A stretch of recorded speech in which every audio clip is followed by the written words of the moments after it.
ડુંગરા group ગ્રામ પંચાયતના સરપંચ સામે ગરીબ લાભાર્થીને ધમકી આપ્યાનો આક્ષેપ.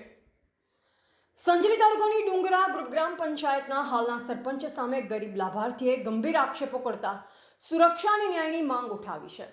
પ્રાપ્ત વિગત મુજબ ડુંગરા ગામના રહેવાસી અને લાભાર્થી મુકેશભાઈ બદિયાભાઈ કટારા દ્વારા બોર સંબંધિત બાબતે સરપંચનો સંપર્ક કરવામાં આવ્યો હતો.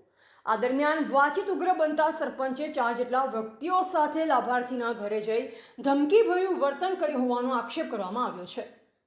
લાભાર્થીના જણાવ્યા મુજબ સરપંચે તને જે લાભ મળ્યો છે તે મારી રહેમ હેઠળ મળ્યો છે જેવા શબ્દો ઉચ્ચારી બોર અન્ય વ્યક્તિને ફાળવી દેવાની ધમકી આપી હતી. ઉપરાંત પરિવારના સભ્યો સામે અપમાનજનક ભાષાનો ઉપયોગ કરી જાનથી મારી નાખવાની તેમજ જાહેરમાં મારવાની ધમકી આપવામાં આવી હોવાનું પણ રજૂઆતમાં જણાવાયું છે.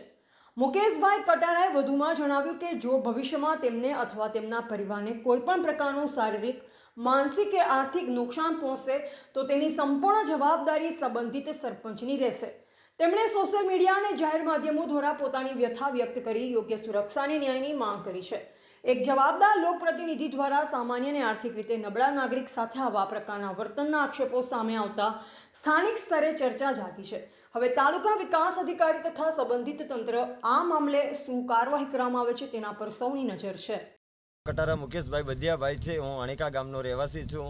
1947થી લઈને આગ લગી સુધી સરકારી કોઈ લાભ અમારા સર્વે નંબર 32માં મળેલ નથી. આજ પહેલી વાર સરપંચે બોર આપ્યો. તે બોર સરપંચે હાલને તબક્કે 270 ફૂટ બોર કર્યો. ત્યારે મેં સરપંચને વાત કરી કે સાહેબ 270 ફૂટ મારો બોરિંગ થયેલ છે, તમે 200 ફૂટ મટીરિયલ આપ્યું છે મને, કેબલ અને ગેંડો, તો પછી આવું કેમ કર્યું? તો મારા સરપંચે મને મારી નાખવાની અને મારવાની ધમકી આપી. ફરી મારો સરપંચ મારા ઘરે આવી બેલ્ટ કાઢીને મને વારંવાર મારવા આવતો હતો. મારું મટીરિયલ સામાન મારા પાડોશી સભ્યને ત્યાં છે, મોટર, ગેંડો, પાઇપ બધું મારા સભ્યને ત્યાં મૂકેલું છે, મારે ત્યાં કશું નથી. અને મારા સરપંચને એવું કહેવાથી સરપંચે મને ધમકી આપી છે કે તને હું જાનથી મારી નાખીશ. અને મારો બોર સરપંચ આજે કહે છે કે તને ખોટી જગ્યા પર ભૂલમાં તને બોર અપાઈ ગયો છે, એ બોરના પૈસા તું મને તરત પરત કરી દે એવું મને પણ કીધું છે. અને મારા સરપંચને વારંવાર મેં કીધું તો મારા સરપંચે મેં ના પાડવા છતાં પણ મને એ ફરી વાર બી ફોન કરીને આવ્યો મારા ઘરે, મને મારવા માટે આવ્યો 2 વાગ્યે.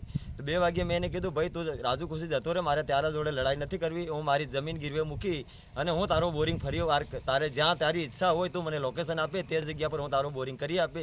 મારે તારો સરકારી લાભ જોઈતો નથી, પણ તું મને મા બેન ઉપર ગાળો નથી આપે અને તું મારી નાખવાની ધમકી મને નથી આપે. રસ્તામાં આવતા જતાં મને કોઈ થાય તો મારા સરપંચની જવાબદારી રહેશે. મારો સરપંચ છે કાંબોળ વિનોદભાઈ વીરસિંહભાઈ, ગ્રુપ ગ્રામ પંચાયત ડુંગરાના. રિપોર્ટર વિજય ચરપોટ, સંજેલી.